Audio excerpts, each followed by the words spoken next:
to start off this morning by sharing a proverb with you, one that I learned from my background, one my youth pastor told me when I was growing up in Hong Kong. It's a Chinese proverb, and the proverb is, one chopstick is easily broken, while a bundle of chopsticks are not. There's also a Filipino saying that means something similar, and it's, a broom is sturdy because its strands are tightly bound. Now, I like to make a habit of coming back to these proverbs and sayings from my roots and from my people of origin. I do it because in my own journey in life, I've been exposed to lots of different proverbs and sayings, and some of them don't serve me.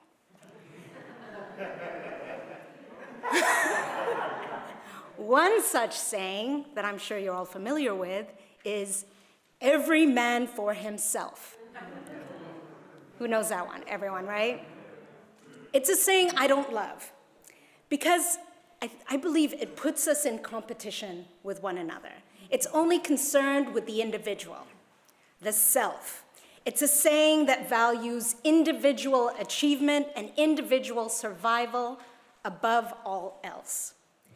I bring this up because I don't think this every man for himself way of living is working for us.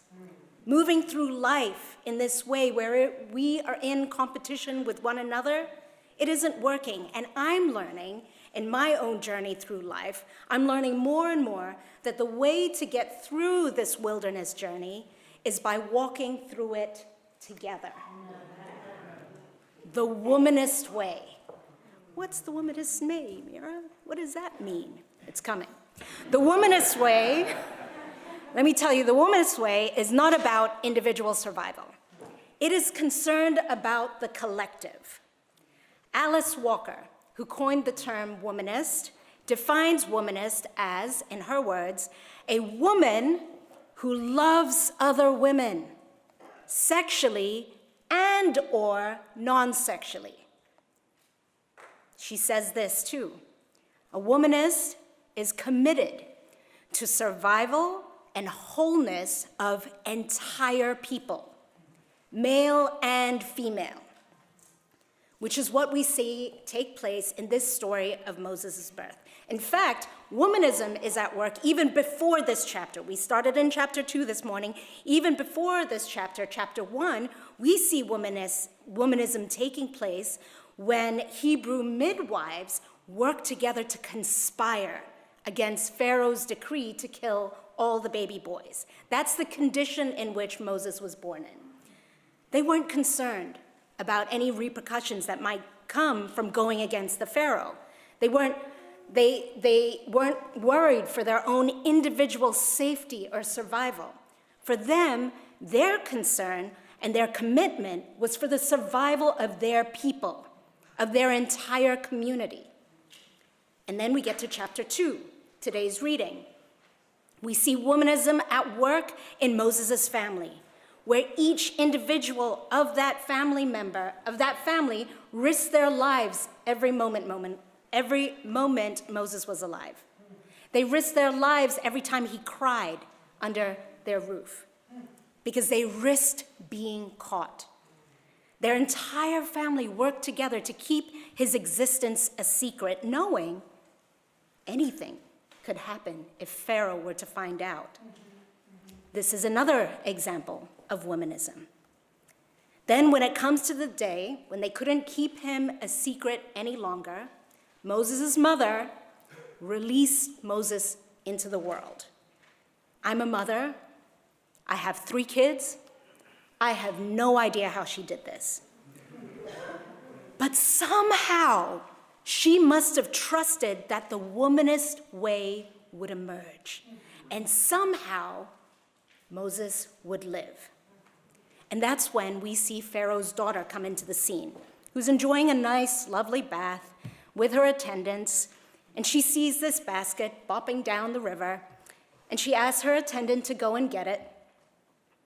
And the passage tells us she hears Moses crying, and she took pity on him. Now let's pause for a second. If Pharaoh's daughter valued an every man for himself philosophy, she would have been satisfied having all her needs met. She's bathing, she's good, she's got attendance, she's well fed, probably wearing the best threads there is out there in the ancient Egyptian days. So she's not concerned with what's going on in the basket or the cries that are coming out of it. For her, as being part of the dominant group, as being a member of the upper and ruling class, she has nothing to gain from helping this baby who wasn't hers. And yet, she becomes moved by Moses' cries, by this deep wailing, the kind of weeping you do when you're desperate, the kind that you do when you're lifting your voice and crying out desperately to be saved, when you are calling out for survival. That's what babies do. Who's heard a baby screeching in the middle of the night on an airplane at a restaurant? That's what babies do. That's what they do when they're crying out to be held or when they're crying out because they're hungry. They do it because they're signaling to you that they need something to survive. Pharaoh's daughter doesn't respond how some of us might do, hair standing up on end and going, I wish someone to shut that baby up. Let's be real, some of us react that way. She doesn't. She responds with compassion, seeing the injustice brought on the Hebrew people by her own father. And hearing his cries awakens a womanist desire in her to commit to his survival in that moment.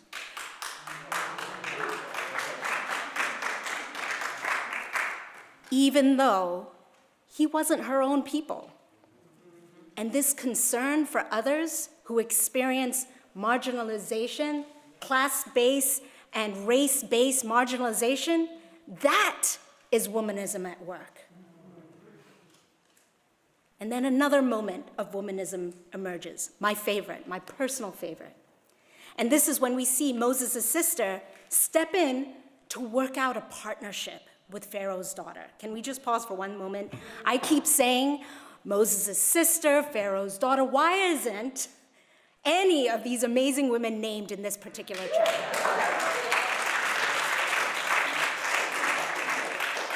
Another sermon for another day. In true womanist fashion, his daughter, his sister, you see, that's why. His sister collaborates with Pharaoh's daughter, and they work out together a plan in which Moses could be raised by his mother, but this time not in secret, but out in the open, without the threat of getting caught, and with the added bonus of her financial support. This work of collaboration, where we see two women from different cultures, from different ethnicities, from different social classes come together to work out a solution, is another example of the womanist way. And even the solution itself is womanist. You see, Pharaoh's daughter could have taken Moses back home to raise him as an Egyptian, could have fed him, clothed him in those fine threads that she has, but she recognized how important it was for Moses to be raised by his own people. She recognized that to be committed to Moses' thriving as a whole human, she couldn't separate him from his roots. Part of his flourishing as a whole person meant that he needed to be raised in his community, listening to the stories of his people, listening and hearing their language. And she knew this was essential to his entire being thriving. And honestly, this was likely why he grew up to stand up against the exploitation of his people, acting in womanist ways himself, because he was protected in his position of power, but he acted in ways that went on to liberate his entire community. So in this chapter, in this story, we see this through line of womanist actions. God manifesting, God animating through womanist actions, starting from Exodus chapter 1 the womanist actions of the midwives, and then Moses' mother and sister working out womanist solutions with Pharaoh's daughter. And what happens next?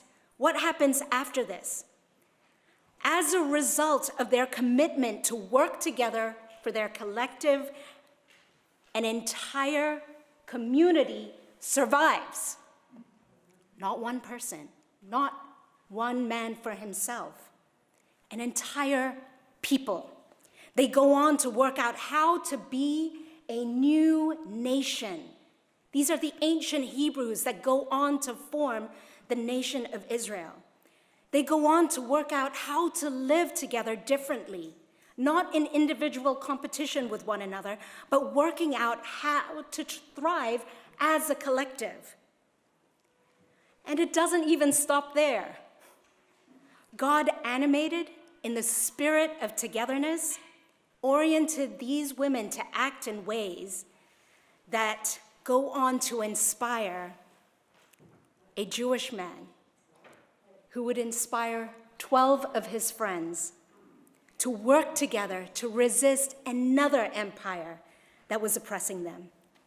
Together, they worked together to feed thousands, to break rules, to heal and touch people across cultural divides. Together, they inspired many others to listen to the cries of the oppressed and respond with compassion.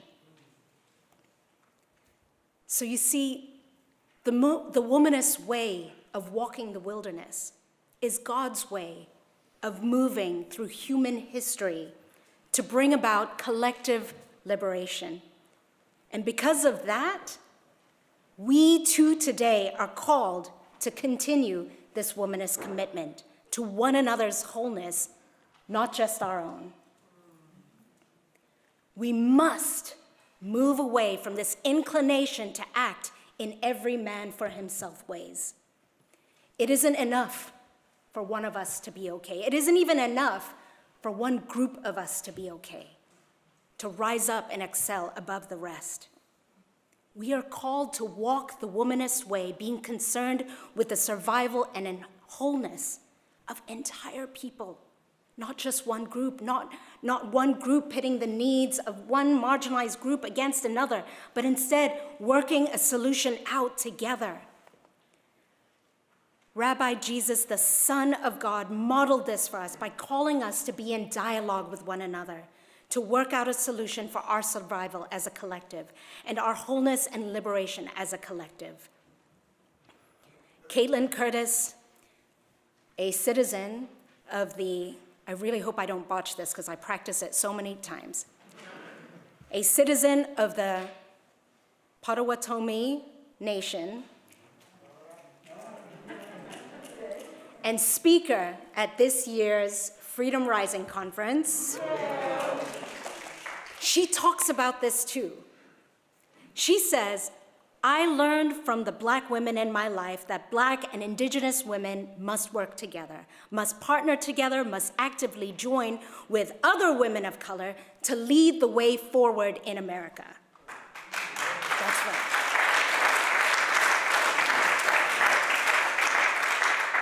Can you imagine what we could do if we worked together? If we all worked together, Black, Indigenous, Asian, Latine, white, queer, hetero, everyone in their neuro and body diversity, can you imagine what we could accomplish if we worked together to dialogue and co-conspire a way out of these oppressive systems? Can you imagine what would happen if we walked together in this wilderness journey? Imagine what we could birth on the other side of this. Can you imagine what would happen if we learned from women like the legendary Ruby Sales, Caitlin Curtis, Reverend Dr. Kelly Brown Douglas, and LaTosha Brown, who are all thinking about this womanist way of working out the survival of the collective? Can you imagine what kind of liberation work would be lifted up? What we could do? Together, when our strands become tightly bound because of concern for one another, not just ourselves, we become stronger. Being together is how we can embody a collective resistance to the forces that are trying to wipe us out. Together is how we can take risks and not be broken by our oppressors. Together, we are going to remember that our bodies are not to be exploited, that we are God's beloved. And together is how we are going to be liberated. And right now, I'll tell you real quick, if you're not sure how to do this together work, this womanist way of walking, there are 3 things you can do today. You can go to our Freedom Rising conference, sign up today, so that you can be in embodied presence with many others who are wanting to do this womanist work. You can listen to Reverend Amanda, who is doing a Lenten Bible study on Harriet Tubman, who has done this womanist way of walking through the wilderness. And you can do this online. Thirdly, you can join in this together movement, this womanist way of being, by serving here in our community, in both our outward-facing ministries and our inward-facing ones. Who's here from Butterfly Outreach Ministry? We have a few folks here.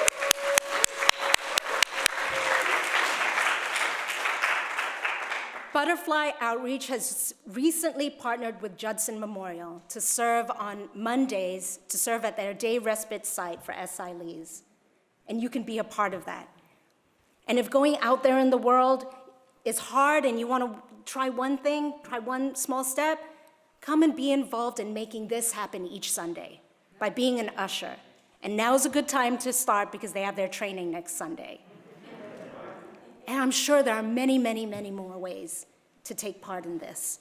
My hope is that, like the ancient Hebrews, together, we too can become brave.